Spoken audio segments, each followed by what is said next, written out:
Woke up upon an angsty morning, wanna know my prospects for the afternoon. In the night time they could hurt me.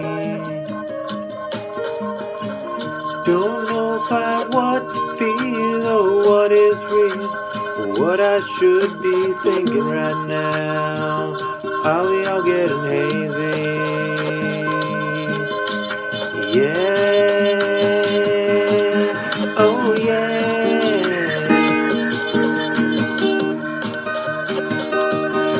I'm on the next teenage odyssey, though there's nothing quite teenage inside of me. I'm headed on the journey of knowledge, but maybe I'm just a fool.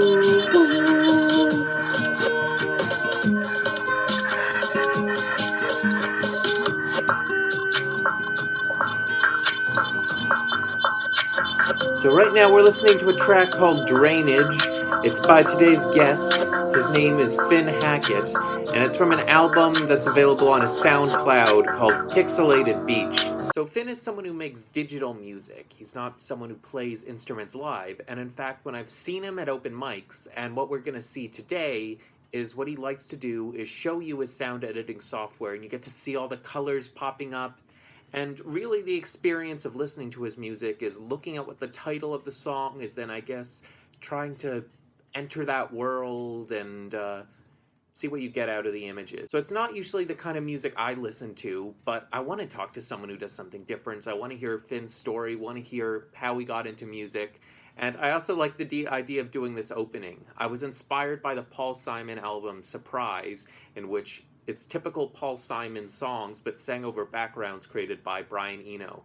So I just did that with my own song, Angsty Morning, over Finn's song, Drainage, and it was pretty fun to do. But anyway, now let's get into listening to Finn. So just to start off, I'd say you're the most unique guest I've had on this music interview show, which is saying something, because I've had a non-musician on here now, but on the one hand, you are a musician. On the other, you are entirely in the digital world, and it's a kind of different kind of track than I'm making or what lots of our other guests are making. So how about we just start off? How do you define your art, and how did you get started making it? Okay, the define my art part is, I'm gonna let that sit for a minute in case I think of something more interesting to say. How do I get started? That one I can do off the bat. So some of the first music I ever really encountered was like this random trance techno radio station when I was like 7. Before that, it was I think Scottish folk music and other stuff.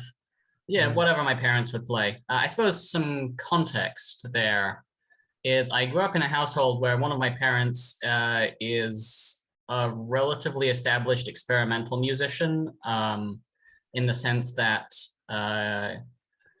he's a free improvised synth player.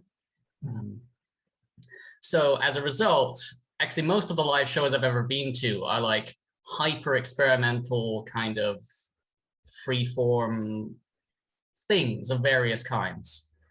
And so that's kind of my context going in, that and just sort of like really liking unusual sounds, relatively speaking, but also being kind of comfortable with them, because that's also what I'm used to, oddly enough.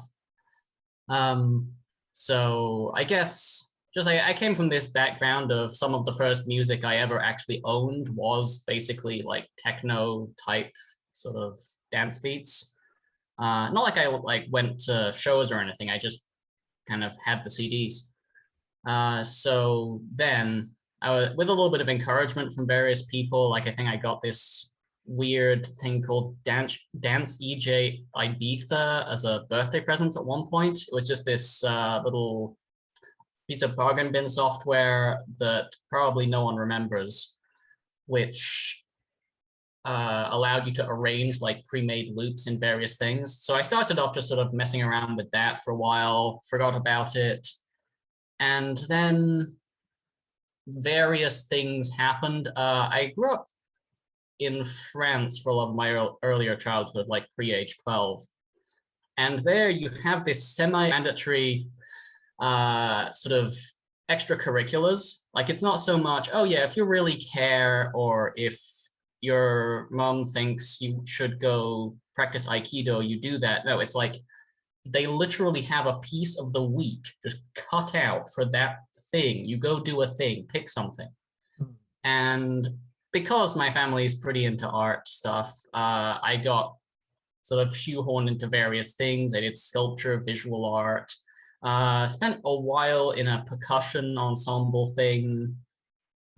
Just that sort of thing ended up bouncing around. At some point, and this is French public schools? They're just the entire French cultural system. Like there's two orthogonal things. You have your school, and then you have an industry of sort of extracurriculars, which doesn't matter which school you go to, they exist, kind of thing. Yeah, and because you just reached a fascinating cultural point for me. So do you think most people come out of this system identifying as artists? Is there some other social force that means still only a few people end up being Finn Hackett? It's just kind of, because it's an established system, you don't necessarily find people investing much of their personal sort of investment force into it. You'll just be like, oh yeah, when I was little, I did that and it was cool, and I don't think about it anymore. I think might be the more common reaction. But certainly it was an interesting thing. And as an aside, I suppose, a lot of French culture tends to be sort of, if you look at like the sort of French National Manifesto, they have like unity is like a really big deal. And so a lot of broader French culture has this very strong emphasis on like uniformity and stuff in little ways all over the place. And then you have some groups who aren't so much into that and get like hyper individualistic as a reaction to that. And you can imagine maybe because, again, from social connections of who my parents were, I ended up hanging out with those more so. So you ended up with some of the like smaller scale, like, no, this is not the conservatoire. We're gonna screw music theory. We're gonna teach you how to like play these weird homemade instruments made out of large bolts and bathtubs. And it was really an amazing visual experience to be at this one place. It was called Cric Crac. Maybe it still exists. I don't know. It would have been based in Lille and would have been like 15 years ago. I don't know. Maybe they're still doing it. But yeah. All right. So back to your story. So first you have your dad as a big influence. You have this school program, and then possibly some of the rebellion against the school program. Where does the story go next?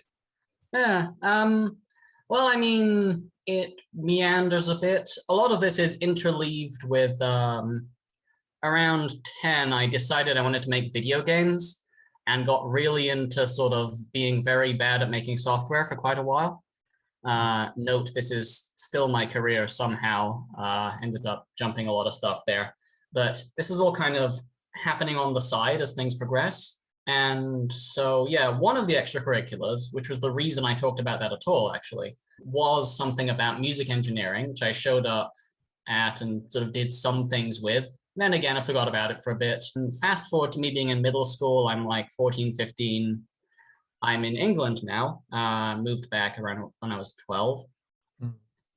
And I just get really tilted that I'm getting relatively bad grades in music class. Like, you know, they show you a report card and they have these objectives for like, oh, you get a gold star if you do this. And like one of my few items there was, oh, music class. All right, let's actually try this. And they happened to be doing something with MIDI trackers for a large part of that. So guess who spent a bit of effort and mental energy on getting invested with MIDI trackers? I thought it was really fun, kept doing it, made multiple albums entirely out of MIDI presets, and sort of slowly snowballed all the way to where I am now. Over right. Like do you ever get to show years. it to your teachers and say, aha, you didn't understand me, give me an A+ now?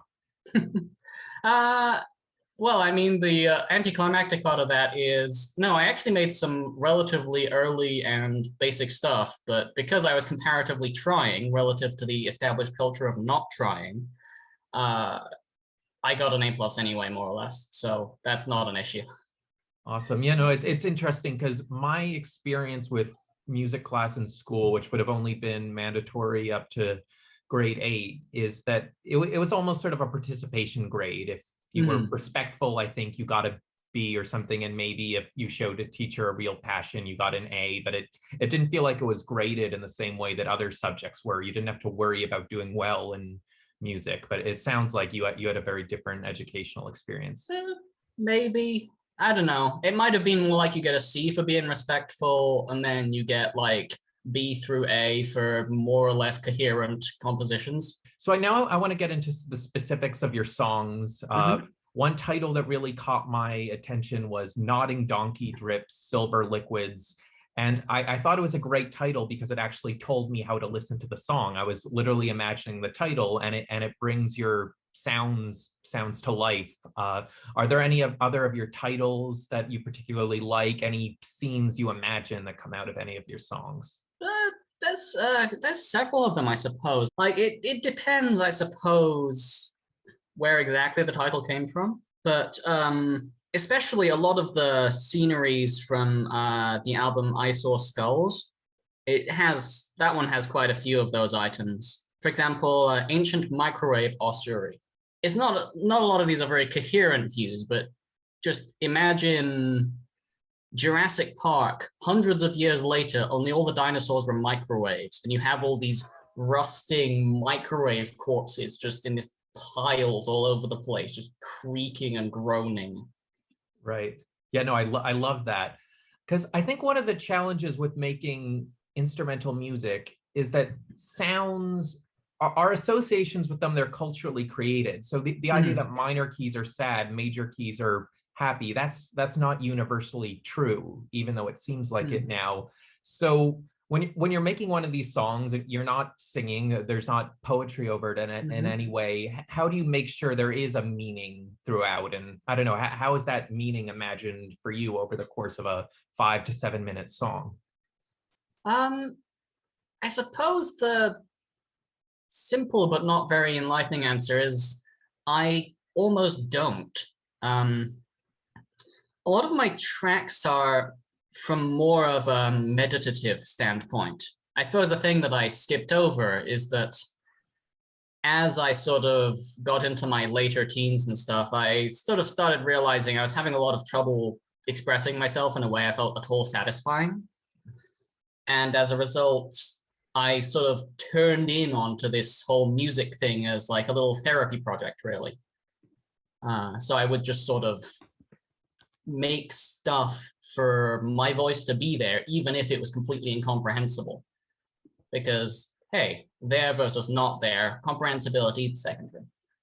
Lately, I've been actually really enjoying sort of putting my work more out there and sort of talking to people like, this is really cool. I would not have imagined 10 years ago this would at all be a thing. But yeah, also just generally the open mic and getting to show people stuff, that's been really cool.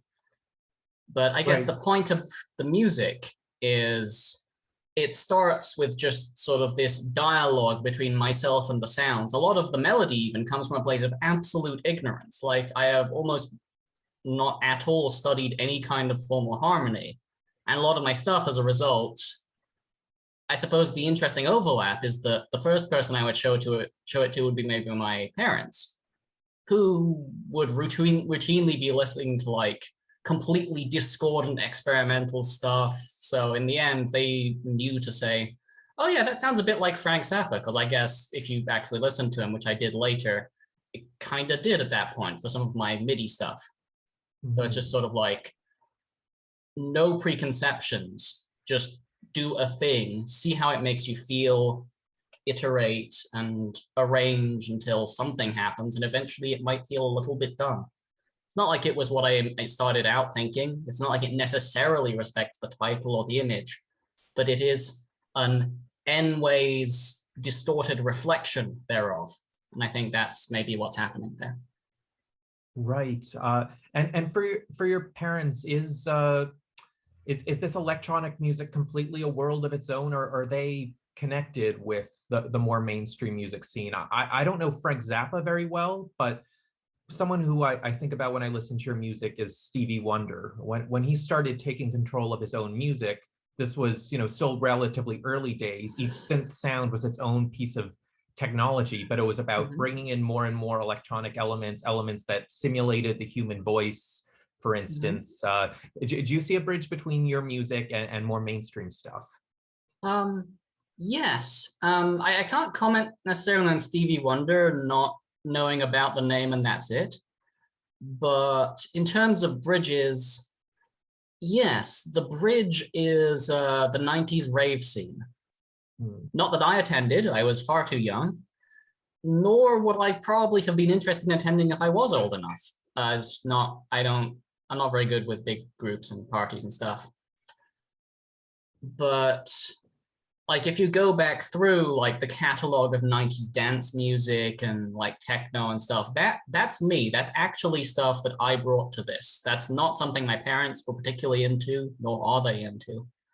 It's just my own thing. So I'm taking the sort of complete blank canvas approach of like the experimentalism thing and bringing in like all these cool sounds that I grew up listening to on the radio and CDs and stuff from like all these dance hits, but like destructuring out the sort of dance formula and then just letting them speak for themselves, essentially. Yeah, so as far as Stevie Wonder goes, because he started out doing Motown music, I just listened to this one, Music of My Mind. Okay. It's obscure stuff, very experimental. And then his more famous album, Songs in the Key of Life, also has a lot more stuff like that. Another figure I was wondering about, there's a evolutionary biologist named Bernie Krause, and he started out as a folk singer, but his understanding of music informs his study of nature. And so one of his observations that I thought was very cool is he noticed that each bird in an environment will sing in a different register. So I don't know if some go as low as bass, but it's this evolutionary adaptation to have a sound that fits a unique part of the musical spectrum, because that's a way of distinguishing yourself to your species and, I guess, if necessary, to others. I'm wondering if you have that kind of experience with the natural world. He goes out there and he claims he hears a great animal orchestra. Do you go out into nature and hear musical scores? Not scores per se, but yes, the sort of receptive listening state is entirely a thing. Like there are times, like some of the sounds in my albums are sourced from times when I would just walk around with a Zoom recorder on record and listen to stuff.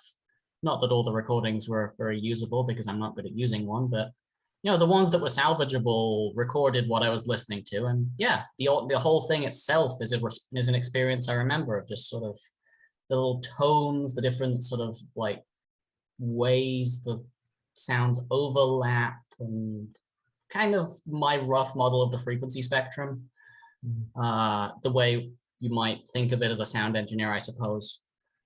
Yeah, I do see things like that. Obviously, I have no formal training, so to me, scores are just a structure that I don't use very necessarily in a direct sense, but certainly. Right, but even if you're not relating in that traditional way, do you think ever since you started making this kind of music, you feel like you're hearing more sounds in the environment? There's, I don't know, what was before background noise, and now you notice it and it sounds beautiful to you?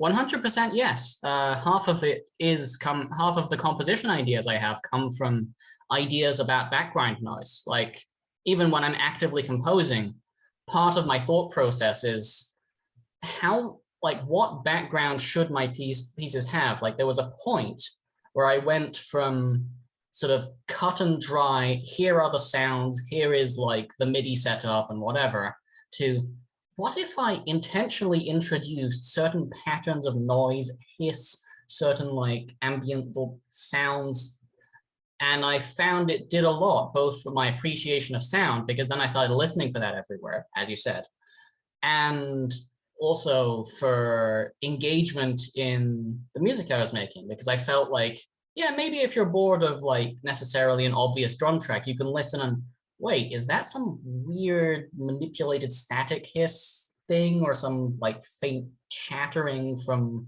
a field recording that got layered into the, whatever, just making it so that you can pay attention at all sorts of different levels. So stepping away from the music bit, I understand you're doing a PhD in something computers related.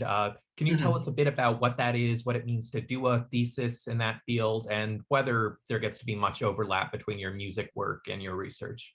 So for the overlap, maybe, I don't know. As for what the thing actually is, so I'm trying to claim that I'm studying programming languages, which more or less is sort of providing toolings for people to build stuff in terms of software and so forth. So I'm that guy who'll go in and be like, that language allows you to write things like this, but I see a bunch of people having to work around this like that. It's kind of this weird mixture of design and sort of creativity and lots of math and engineering. So that's what it is, somewhat, or an attempt at describing it in a sort of layman's sense. For sure. I suppose one thing it has affected is things like being very conscious of what does or doesn't prove things. So some part of what I do, languages are a logical construct when taken in an engineering sense. I'm not referring to poetry and so forth here, or music or anything. But when you're trying to describe a thing, languages become a logical construct. And this is maybe quite conscious when speaking and so forth, of trying to pay attention to what follows what stepwise. Like a lot of the time you can see, like, for instance, bad faith arguments are basically an exercise in trying to get someone to skip a reasoning step for you so that you can use an unsoundness to your advantage, for example. So you have a lot of that, and then you also have how you present things. Half of research is saying you did it. Like, the thing you're doing was probably done by someone in some big company's basement 10 years ago, maybe. But no one knows it happened. And now you get to do it and write about it. And like, the half of it is presenting and writing, which I suppose does reflect on my music lately and how I've been trying to put myself out there more. So in a funny way, it has nothing to do with the music itself directly, but it does have a lot to do with people's perspectives and sort of trying to understand how things are perceived by the world a bit more. Yeah, well, I think that's a very good way of making it accessible. I mean, I have no other opinions on the subject, but that gave me something to work with. So Finn, we've got to hear a lot about your music. Would you like to share some of it with us? Okay, sure. So earlier you chose one of the tracks off my new album, which will be out more or less by the time this video goes up, I think. I suppose a little bit of context, as I've usually presented these things. This is my digital audio workstation. It's called Bitwig Studio. It's not quite as popular as things like Ableton Live or FL Studio, but it's nice and it works on Linux, so I like it. And yeah, so Ray Trace is a very recent song that I made. It contains a lot of melodic work, which is a little unusual to me. Often, as I mentioned, I know very little about melodic composition, so a lot of this has been a really big adventure. It also contains excerpts from one or two days of walking around a city called Whitby in Yorkshire in the UK, the last time I was on vacation, which is a long time ago. Thanks, Brenda. And yeah, lastly, it contains very faintly in a couple of places some amen breaks, because, you know, 90s drum and bass I think is really cool, and I listen to it a lot when I work.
So I was trying to think about what it's about. It sounded like seemed like dark neo-noir movie, and one of the main characters is a Tyrannosaurus. And at some point, the T-Rex finds an orphaned Pteranodon still in the egg. There's like a little peep I heard. And then at another point, there's some sort of suspicious wind-up toys that are semi-alive. That was all I got out of it. Do you have any particular visions with this song? There's a couple of non-intersecting things for me. Those are often the most challenging ones. Usually, if something comes together in one take, that's nice, and I can tell you exactly what I was thinking. This is like 20 takes. So it has 20 visions. But yeah, so some notable items. I was listening to this one track called Somewhere Else by a melodic drum and bass artist called Muzz. And I was like, that sounds really cool. I wonder if I can recreate whatever key that's in, whatever a key is. So I fumbled around and created a lot of the melodic parts from that. Some of the other aspects are me trying to force coherency with like the massive layers of drums and stuff.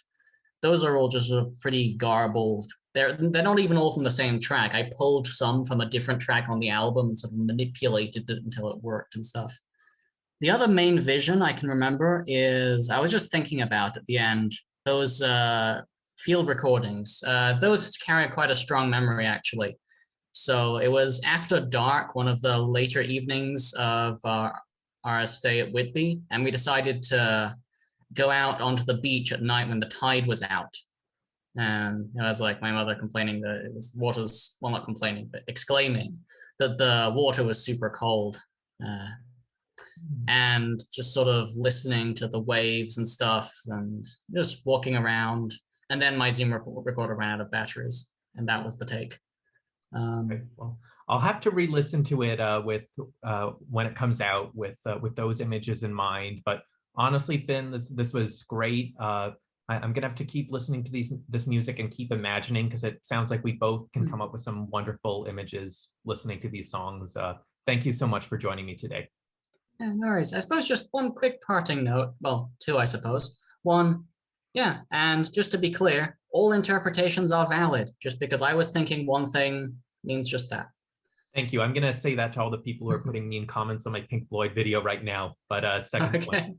Right. Yeah. And secondly, yeah, thanks for having me. Sorry if I was a little incoherent there. I thought I'd prepared myself to present aspects of what I was doing, but turns out Finn's brain just is very incoherent. So hopefully people could make some sense out of what I said. I missed massive things, but maybe that's okay. I wasn't going to music is human, and that's what's great about before song banter. If the artist is a little nervous or doesn't know quite what they're going to say, that's just as compelling as art as if they're, very coherent and very confident. Yeah. So Finn, I think this was great, and I look forward to sharing it with the world soon. Yeah, fair enough. And yeah, as improvisers would say, that's the whole point. You never know what exactly. You never know what you're doing. Yes. Well, we'll cut it off at that note. But Finn, thank you so much for joining me today. All right.